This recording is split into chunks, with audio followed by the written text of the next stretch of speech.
이젠 도저히 안 되겠다. 내가 모든 것을 내려놔야 정리가 되겠다. 거기까지 갔었어요. 이러면 안 되겠다. 내 전 재산 다 날아가겠다 해서 결심을 한 게 제가 위생실로 들어간 거예요. 작업실로. 들어가서 칼 들고 들어가서 작업을 시작한 거예요. 그 전에 대표가 대출받은 거, 그리고 이제 밀려있던 거, 외상값, 그런 것들을 다 갚아야 됐기 때문에 계속 마이너스였던 거죠. 그 3년 동안은 거의 지옥이었어요. 너무 힘들었어요, 정말.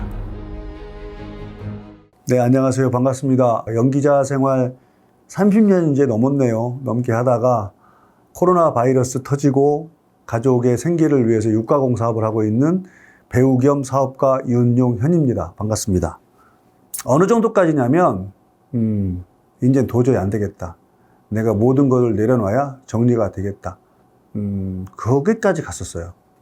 내가 정말 아는 게 아무것도 없구나. 그냥 30년 동안 대본에 충실하고 그 대본 있는 대로 나는 연기만 했을 뿐이지 일상생활이라든지 법규, 생활론, 아니면 인간관계, 그냥 좋은 게 좋은 거고 내가 이렇게 주면 이 사람도 나한테 이렇게 주겠지, 그냥 원론적인 것만 갖고 내가 살았구나. 그 3년 동안은 거의 지옥이었어요. 아까 작가님 나한테 공황장애 얘기했잖아요. 심하게 왔어요. 그래서 매일 약도 먹고 있는데 너무 힘들었어요, 정말. 사람들하고 관계도 못했고 모임 같은 것도 못 가고. 근데 어느 날 갑자기 그런 생각이 막 든 거예요. 우리 어머니 살아계신데 우리 어머님, 그 다음에 우리 와이프, 딸, 아들, 이 사람들이 내가 열심히 일을 해서 우리 엄마 용돈 드리고 그 다음에 가족을 내가 건사한다고 저 생각을 한 거예요. 근데 어느 날 문득 내가 반대로 벼랑에 매달려 있는데 그 동아줄을 끌어주고 있는 게 우리 엄마하고 내 와이프고 내 딸이고 내 아들인 거예요. 내가 벼랑에 매달려 있더라고. 그게 그냥 영화의 한 장면처럼 나한테 빡 왔어요. 내가 살리고 있는 게 아니고 나를 살려주고 있었네. 너무 감사한 거예요. 그래서 그날 이후로 그냥 모든 걸 즐겼어요. 이제 들을 게 아무것도 없어요. 그리고 그때부터는 빨리 올라가야지. 나 여기서 뭐 하고 있어? 바보야? 할 수 있잖아. 너 뭐든지 할 수 있잖아. 막 그런 용기가 막 생기고, 그다음부터는 정말 거짓말같이 그동안 저를 억누르고 힘들게 했던 모든 사람들을 그냥 용서하기 시작했어요. 항상 신중하고 도장 함부로 찍지 말고 너무 쉽게 믿지 말고, 그리고 뭐든지 내가 확실하게 확신을 가졌을 때 시작하는 거예요. 제품을 하나 만들어도 내가 직접 만들고 내가 확신을 딱 갖고 있는 거를 소비자한테 내는 거예요. 누군가가 나한테 윤용현 씨 이건 뭐예요? 라고 했을 때 이건 이거 이런 거고 장점은 뭐고 단점은 뭡니다라고 내 제품에 대한 걸 정확하게 설명할 수 있는, 그게 제일 중요한 거예요. 근데 그전에는 어떻게 했어요? 난 전혀 모르고 있는 거예요. 난 연예인이니까 연예인이 파는 거니까 그냥 좋은 거예요. 그냥 이렇게 드세요. 이건 뭐예요? 난 몰라요. 김 부장 이거 이건 뭐야? 이렇게 이러는 거예요. 근데 지금은 어느 분이 나한테 물어보더라도 제 제품에 대한 확신과 설명을 다 할 수 있다는 거. 네. 근데 이렇게까지 되신 게 너무 대단하신 것 같아요. 아무것도 모르셨다고 했잖아요. 그래서 칼 들고 들어갔어요, 작업실에. 제가 육가공이잖아요. 이러면 안 되겠다. 내 전 재산 다 날아가겠다 해서 결심을 한 게 제가 위생실로 들어간 거예요, 작업실로. 들어가서 칼 들고 들어가서 작업을 시작한 거예요. 사실 솔직히 말씀드리면 배우려기보다는 일손 하나라도 제가 더 들어가야 된다는 심정으로 들어갔어요. 그때 직원이 몇 명 있지도 않았었고 막 기본적인 거 막 써놓은 것만 하면 반장님 요즘 그냥 막 잘라가지고 그냥 넣고 그러면서 내가 이걸 왜 안 했지? 하루하루 들어갈수록 이제 다 보이잖아요. 그러니까 그냥 다 해체가 되는 거야. 어느 부위가 어디서 나오고 뭐가 나오고 식당에 가서 고기가 저 모든 뭐만 주세요. 네, 특불이에요. 네, 딱 와요. 딱 보면 아니야. 많아요. 저희들은 최고급 특플러스만 판매합니다. 그래요? 이거 특수부위 모둠인데 특수부위 아닌 것들이 들어가 있어. 근데 일반인들은 모르죠. 근데 그걸 제가 알고 있는 거잖아요. 그 알고 있는 그 기분? 그거 되게 재밌다. 그렇다고 따지지는 못하고 그냥 먹어. 근데 대표님도 힘드셨을 때 그런 유혹이 있지 않았나요? 원가 절감에 대해서? 있었죠. 그래서 만들기도 했었죠, 제가. 광천불고기라고. 완전 저가로. 아, 근데 못하겠는 거예요. 소고기가 이제 등급이 있어요. 옛날엔 1등급이라는 고기가 제일 좋았단 말이죠, 1등급. 그리고 우리가 농협 하나로마트 데 가면 1등급을 제일 많이 팔아요. 정말 좋은 고기예요. 거기에서 그 위에 단계가 1 플러스, 그 다음에 2 플러스. 저는 2 플러스만 해요. 근데 1등급 밑에 2등급, 3등급, 4등급, 5등급, 4까지 있어요. 그러면 정말 고기 차이가 킬로그램당 이게 2만 원이면 얘는 2천 원도 안 해요. 그럼 불고기 같은 경우 얘를 만드는 거예요. 근데 거기에다가 저는 지금 한우를 말하는 거예요. 홈쇼핑 같은 데 보면 쇼호스트 분들이 나오고 하셔서 이런 얘기를 많이 해요. 자, 국내산 맞고요. 이거 국내산이고요. 자, 양념 이렇게 해서 정말 맛있는 거 이거 열평점이란. 그거 뭔지 아세요? 한우라는 말을 안 해요. 그건 유구예요. 젖소. 그거를 불고기로 많이 만들어요. 그리고 양념에서 하는 그것들은 거의 다 유구예요. 젖소예요. 그러니까 그거를 한우라고 묻으니까 국내산이라고 해요. 국내산이 맞고요. 근데 그게 나쁜 건 아니지 뭐. 그렇게만 하면 되는 거니까. 근데 이거 몇 등급이고요. 이렇게 안 하잖아요.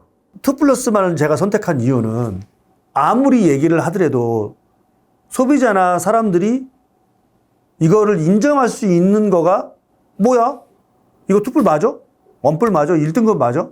이랬을 때 이런 말씀 드리면 좀 그렇지만 정말 내 모든 거를 걸고 내 양심에 단 한 점도 부끄럽지 않게 2불만 할 수 있다.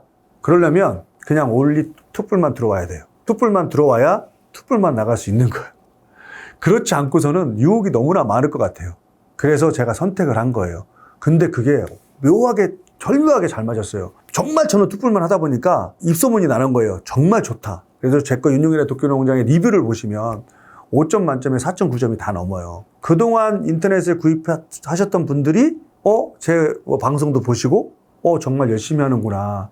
저 사람은 정말 속이지 않을 것 같아. 라는 거가 광고도 하지 않았는데 그 진심이 통한 거예요. 그러다 보니까 저는 더 좋은 거를 만들려고 노력하는 거예요. 매출이 어느 정도 나오는지도 여쭤봐도 될까요? 한 30억 정도? 예. 그 전에는 이제 직원분들 월급 주기가 이제 사비로 메꾼 적도 있었는데 지금까지 그랬죠, 거의. 얼마 전까지.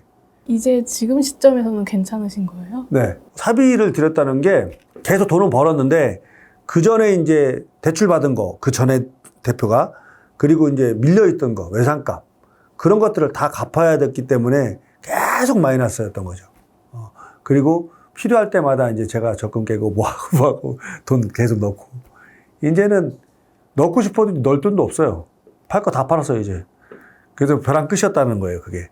그런데 벼랑 끝에서 이제 홍주불고기가 어느 정도 딱 해주면서 이거구나. 홍주불고기가 이제 저한테 이제 진짜 효자 제품이 됐죠. 홍주불고기가 어떻게 탄생한 거예요? 홍주불고기는 아까도 말씀드렸지만 소고기 중에서 제일 좋은 게 2 플러스예요.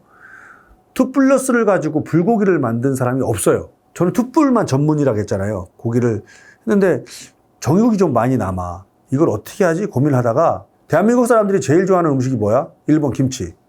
외국 나갔을 때 제가 미국을 몇 번 갔는데 제일 많이 먹는 게 코리안 레스토랑의 불고기예요. 좋다. 그러면 이 불고기를 2 플러스 이게 내 고기 가지고 정말 좋은 고기 가지고 불고기를 만들어 보자. 라고 해서 정말 마지막 남은 돌을 거기다 딱 투자해요. 한 번 만들면요. 이 포장지가 2만 개, 2만 개. 제품을 2만 개를 만들어야 돼요.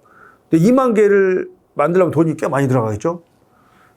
근데 이걸 내가 무슨 마트나 이거 판로가 있는 것도 아니고 그런데 이상하게 하고 싶더라고, 이거는. 그래가지고 그냥 2불 가지고 한번 해보자.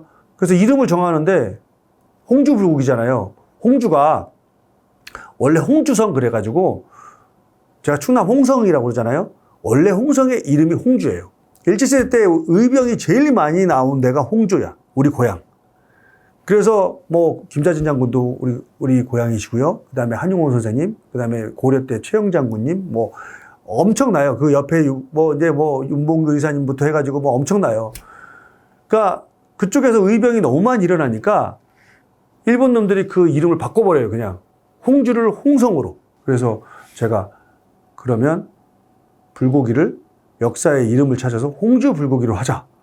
조상님들이 도와주실 거다. 그러면 우리 고향에서 만드는 홍주에 대한민국의 메카의 소고기의 메카의 홍주인데 그러면 제일 좋은 고기로 만들어 보자.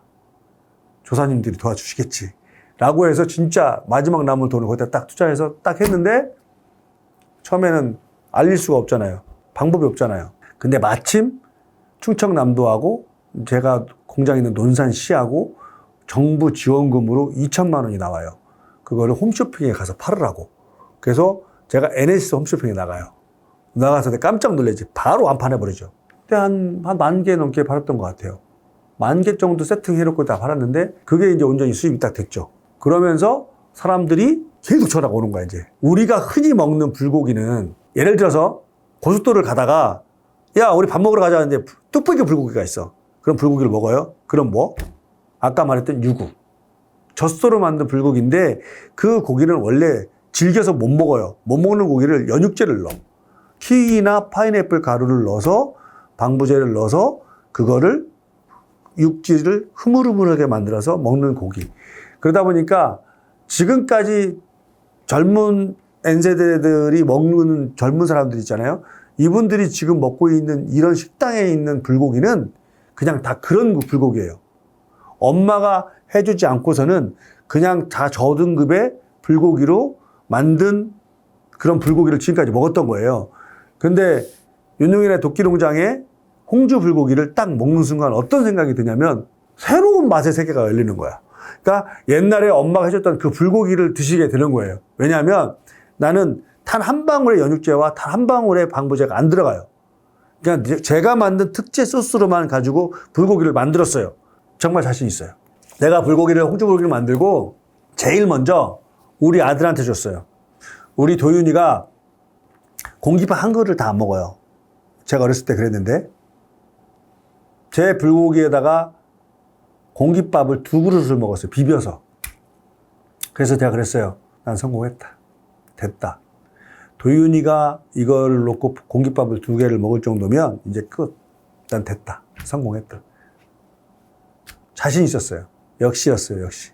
지금도 엄청나게 많이 나가요. 그래서 이거를 좀 더 해서 아까도 말씀드린 미국이나 이런 데서 이제 불고기 엄청나게 이제 많이 하잖아요. 그래서 그런 것도 있고 제가 해외로 좀 많이 이제 우리 라면이나 김치 팔리듯이 그렇게 불고기를 정말 좋은 걸로 제 거 좋은 거니까 그렇게 많이 좀 수출하려고 좀 생각하고 있어요. 우리가요 곰탕 같은 걸 만들면 소고기를 솔직히 2+로 곰탕 고기를 넣는 사람은 대한민국에 없어요. 그럼 멍청한 짓 안 해요. 근데 하물며 곰탕에 들어가는 고기는 기본적으로 소를 도축을 하잖아요. 도축을 하면 60일 동안 프레시를 쓸 수 있어요. 생고기를 쓸 수가 있어요. 60일이 지나면 얘를 냉동을 쳐요. 냉동을 쳐서 1년을 사용할 수가 있어요. 도축일로부터 1년. 그러면 상식적으로 1년을 거의 지난 게 제일 단가가 쌀 거잖아요. 그러면 게를 뜯어서 해동을 시켜서 게로 곰탕을 만들어요. 그러면 밀키트를 만드는 순간 유통기한 몇 년? 1년. 그러니까 잘못하면 한 2년 전에 도축한 소를 먹을 수도 있는 거예요. 그러면 우리가 기본적으로 곰탕 같은 걸 먹을 때는 거의 1년 정도는 지난 고기가 들어가 있는 곰탕의 고기를 먹는 거예요. 소비자분들께서. 그런데 제 거는 제가 도축을 하잖아요. 그러면 특수부위 다 팔고 등심이든 채끝이든 안심이든 다 팔고 남아있는 고기 정육을 그 자리에서 다 썰어요. 저희들은. 불고기는 불고기를 만들고 곰탕은 곰탕을 냉동 안 쳐요. 그냥 그 60일, 그러니까 60일도 안 그러죠. 한 20일 안에 있는 10일이나 20일 안에 있는 그 고기를 그냥 냉동도 안 치고 그 자리에 썰어가지고 곰탕을 만들기 때문에 다른 것보다 비싸요. 근데 한번 드셔보신 분들은 깜짝 놀라죠. 왜? 그동안 그렇게 안 만들었으니까. 만들 수가 없어요. 단가적으로 안 맞으니까. 내가 이게 키로에 2만 원에 팔 수 있는 걸 곰탕에 누가 만들어요? 키로에 2천 원에 사가지고 곰탕 만들지. 그렇잖아요. 근데 저는 어떤 생각을 했냐면 이건 내 아들이 먹는 거야. 그리고 이건 내가 먹을 거야. 내가 먹고 내가 건강식을 내가 먹으려고 만든 건데 내가 정말 맛있어. 그 다음에 우리 자식들한테 아빠가 먹어보니까 만들었는데 맛있어. 너희들도 먹어. 괜찮은 거야. 맛있는 거야. 이렇게 만들어야 돼요. 그렇게 만든 거예요, 곰탕을. 다른 거에 한 3배 비싸요. 다른 곰탕에, 다른 거 비싸봤자 5천 원 안 할걸요? 곰탕 한 그릇에 5,000원 안 할 거예요. 근데 저희는 지금 인터넷 판매가가 13,900원인가 팔거든요. 잘 팔려요. 왜냐하면 드신 분들이 그냥 옛날에 엄마가 해줬던 그 곰탕 맛 그냥 자신 있게 말씀드릴 수 있어요. 왜냐하면 지금 그렇게 만드는 사람이 없으니까. 상식적으로 우리가 곰탕을 만들 때 제일 단가적인 거에서 가격적인 거에서 싸움을 하잖아요.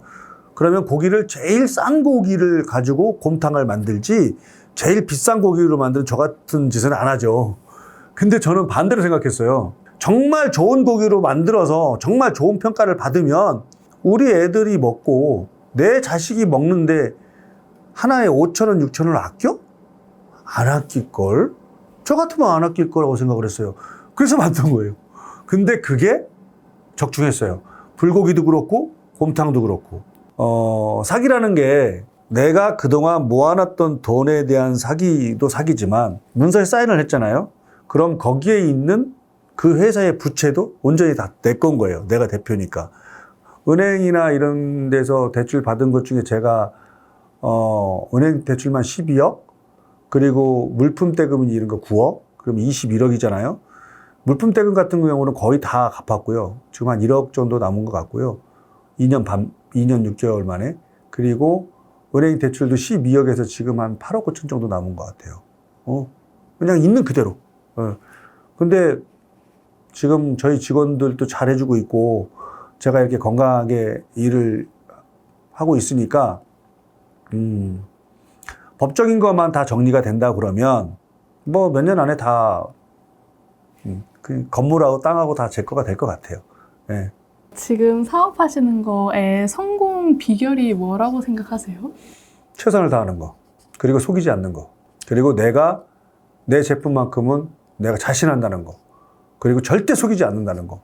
만약에 100만 분의 1이라도 확률이 없겠지만 제가 양심을 걸고 잘못된 제품을 만든다든지 고의적으로 아니면 속인다든지 그러면 저는 끝나는 거예요. 그러니까 누가 나를 신고해서 끝나는 게 아니라 혹시 작가님 그거 아세요? 미켈란젤로 그 천지창조 벽화? 그거 아시죠? 미켈란젤로가 천지창조의 그 벽화를 그리는데 저 구덩이까지 열심히 그리니까 친구가 뭐 거기까지 그렇게 열심히 그리냐고. 그러니까 그런 거잖아요. 내가 알고 하나님이 안다. 속일 수 없어요. 그러니까 내가 속여서 사람들이 몰아서 그냥 끝나는 게 아니라 내가 만약에 이걸 속였다 그러면 내 스스로가 안 돼요. 저는. 그런 사업하지 말아야 돼요. 내가 속이면서 뭐하러 해? 그럼 내가 하나님이 알고 내가 하는데 그런 마음을 조금이라도 갖고 있는 사람 사업하지 마세요. 그냥 누군가가 시키는 일만 하세요. 내가 온전히 내가 사업을 하려고 하는 사람은 절대 속이지 말고 거짓말하지 말고 그리고 불의에 지지 말고 그다음에 타협하지도 말고 담대하게 내가 자신감을 갖고 정말 좋은 제품 이건 될 거야 라는 최선을 다하면 무조건 응답을 받아요. 네. 성공할 수 있어요. 그러지 않고서는 절대 하지 마요.